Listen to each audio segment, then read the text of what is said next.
Okay, on this question, we've got a squared, a parenthesis squared. So let me actually bring it down here. C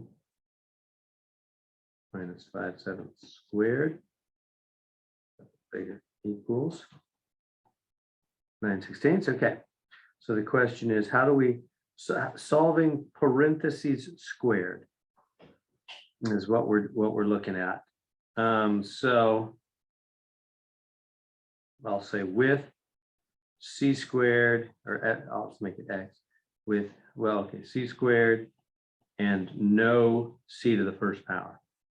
Because that's what we're looking at. You might say, well, yeah, we have a c to the first power, but we don't. That c right there, the only c in the problem, he's really squared because he's under the influence of a 2 power. So we really don't have a c to the first power anywhere. We only have c squared, no c to the first. This is the only c, and he's squared. And we have parentheses squared. So what do? What are the steps involved? Number one, get the parentheses squared alone. And I'll say they all already are alone on this one. Now, what do I mean they already are alone? I mean, like there's not a 3 multiplied here and a 5 minus 3. There's not, or a plus 2 at the back, or 3 in the front and plus 2 at the back. Well, there's not, if there was, I'd have to get rid of that 2 from both sides and eventually divide by the 3. I'd have to get rid of all that stuff. So there's nothing with the parenthesis on his side of the wall. That would put the wall in there for us. He's already alone. So we're good. On to step 2. So step 2 says what? You're going to do the root and the plus or minus root over the sides, right? Because there's always 2 answers. So that's my dorky saying. Remember, when you put a roof on the house, up and down the ladder. So I'm going to put a roof on the house, up and down the ladder. You tracking with me? So that's my goofy saying, but I hope it helps you remember when you put a root, like a roof on your house, looks like a little roof, right? You got to go up and down, plus and minus. That's my up and down. So you're going to put a new roof on your house. You have to go up and down the ladder. So that's what we have to remember, because there's 2 answers. Squared means 2 answers. That little 2 tells us 2 answers.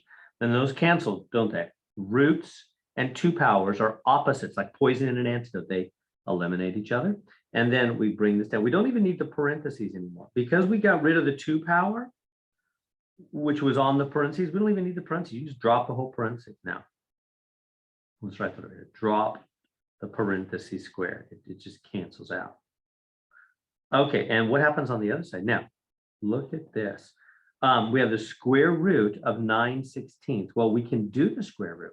What is the square root of 9? 3. What is the square root of 16? 4. Does that make sense? Do the root of 9 is 3, and the root of 16 is 4. We do both those roots. And the root vanishes. Mr. Heron, I got kind of lost on the second step after it says they are already alone. So I did that. So minus x minus 4/5 is equal to positive or negative 10/9. But what I don't understand is how you got 3/4 from 9/16, unless oh, did you simplify? Right, yeah, see right over here, I did the square root of 9 to be 3 and the square root of the 16 to be 4. Well, what happens if the square root of both is, if it's just positive or negative 10, does 10 stay? Because Yeah, good question. So you said yours, Alexander, was originally like 10/9. Is that what it yeah. was? Yeah, good question. Let me change mine to match that. I like that. Well, yeah, what if mine was like, I don't know, 7 or something? Let me change. Well, we already have a 7. How about 11? Okay. Yeah, good question. Really good question. The square root would stay on the top because it can't root. Excellent question. Yeah, so So it's just normal square root behavior. Now that might not make sense. Let me show you. Like, think about it. If you have the square root of, I don't know, 9, we just make that 3, don't we? Because the square root is 3. Whereas if you have the square root of 11, it stays that way because you cannot square root 11, huh? So basically, if the top is a number you cannot square root, well, then the square root just stays on there because it was on there from the beginning, right? The square root was over the whole fraction, which means it was really on the top and on the bottom. And so if one of them can be rooted, but the other cannot, then you root the one you can, like the 16 on the bottom, I can root that, and that becomes 4. So there's no more root there anymore, right? That just like here, when I square root 9 and it becomes 3, there's no more root because we did the root. Once you do the root, he does his job and he leaves. So if you can root the bottom, if it's a rootable number, like root of 16 is 4, then there's no more root on the bottom. He does his job and he leaves. But on the top, we can't root the 11, so the root has to stay there. That's what we always do with roots, right? So we're just doing the same thing we always do with roots. This isn't a new policy or anything. This is what we always do. If a number is rootable, we root it and the root is gone. If a number is not rootable, it stays that way. So if you have the one on the top not rootable, it stays that way. If the one on the bottom is rootable, then you root it and the root is gone from the bottom. Good questions. Everybody good on that? Yes. Let me make mine like that. That's a little harder. So I'll do it that way. That's good. Good. Now, where do we go from here? Well, we have more work to do. Remember what we do when we have more work to do with the plus or minus thing? What do we always do with plus or minus when we're not done? We have more steps. C is not alone yet. We have one more step to go. We write 2 equations, plus and minus, right? Remember that? We've done that before on some of the earlier problems. So I'm going to go C minus 5/7 equals plus root of 11 over 4, or, and then I'll write another one over here. C, I won't run out of room, minus 5/7 is equal to minus root 11 over 4. See how I have the plus and the minus options? Whoops, that wasn't what I wanted to hit. Okay, so, and then I'll come in here, put the wall of separation, So we have 2 separate equations with the or in between there, right? One with the plus root 11 over 4, one with the minus, because this was plus or minus. Now, if you're wondering, why don't we always do this? Well, because if I was done right here, if C was already alone, then I would just type these 2 in as my answer. I don't need to break it into 2 equations in that case, because there's nothing more to do. But C is not alone. I have one more step to take. So I have to break it into 2 separate different equations, one with the plus, one with the minus, and then finish it up. Okay, so how do I finish it up from here? Well, gotta get C alone. So add, I'm not gonna do anything with the fractions because I'm only one step from the end.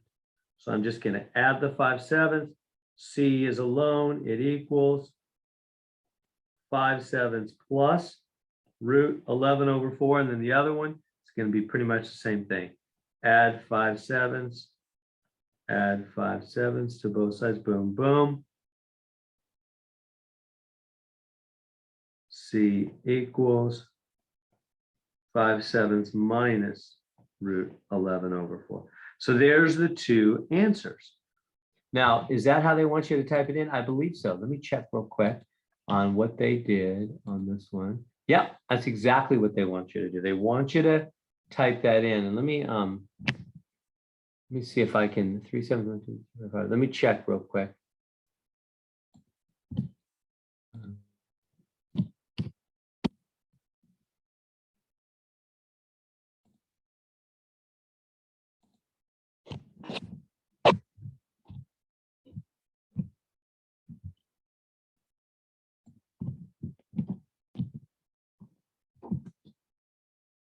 Typing in an answer to see if it takes it.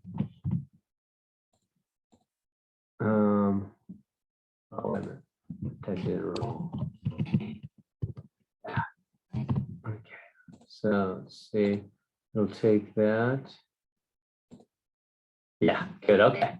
So, yes, so that is exactly what they want you to type in. So it's a little bit of a pain.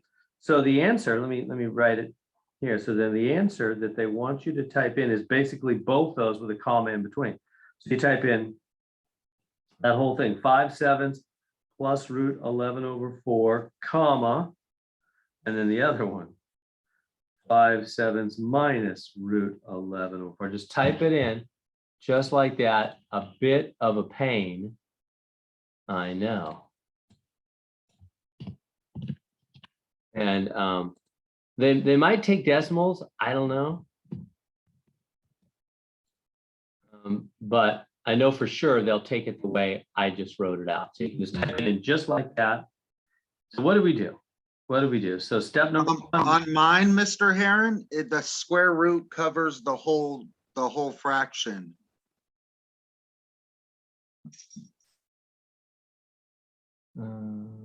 You mean, are you talking about in the beginning of the problem?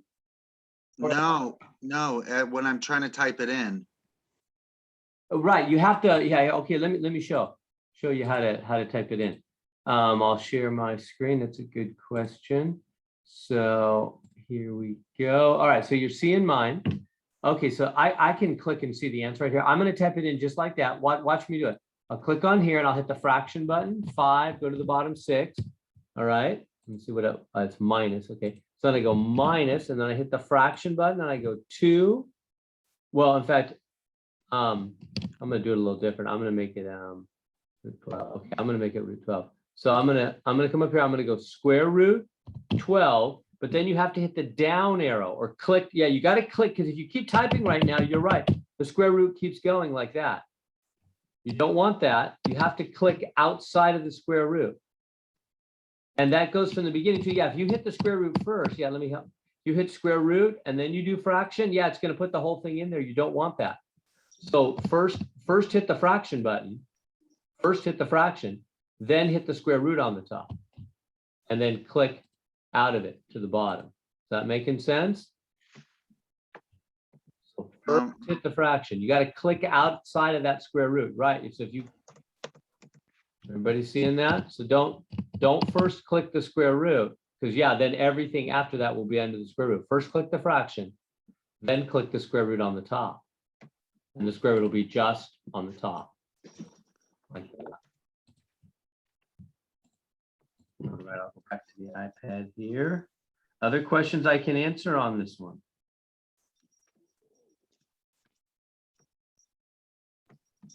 So is there no way to reduce that further? Is that just the end?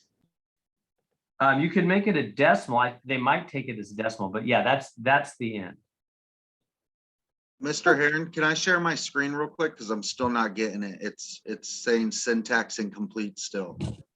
Sure. Let me enable that. Okay, yeah, share your screen.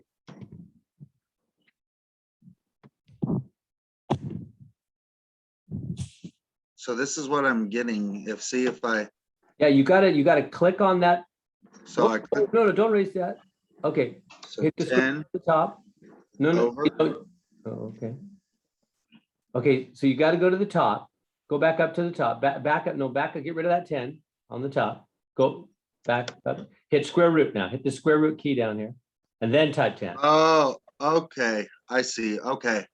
That making sense? Yeah, you got to put. So you can fix that one. Just click inside the root. Click inside the root there. There. Put the 10 in there, and then get rid of that other 10. There you go. Right. It still says syntax incomplete. Well, I think if you click outside the box, click outside the box. Click outside the box. Do you know what I mean? Just click anywhere. Yeah. And now click submit. See if it takes it. Can you make your screen a little wider? You might have made a mistake. Let me see, 4/5 square root of 10 over 3. 4/5 plus or minus. Oh, no, it doesn't want X's. There's no X's. Get rid of all those X equal stuff. Oh. Right? We haven't been doing that all day. We just list the two answers with a comma. There we go. Oh, no, no spaces. Don't put in that extra space. Oh, no I space. keep it. I don't want to risk it. Just the two answers with a comma, nothing else. There we go. Perfect. Okay, thank you. Yeah, good. Good. Okay, let me go back to the iPad screen here.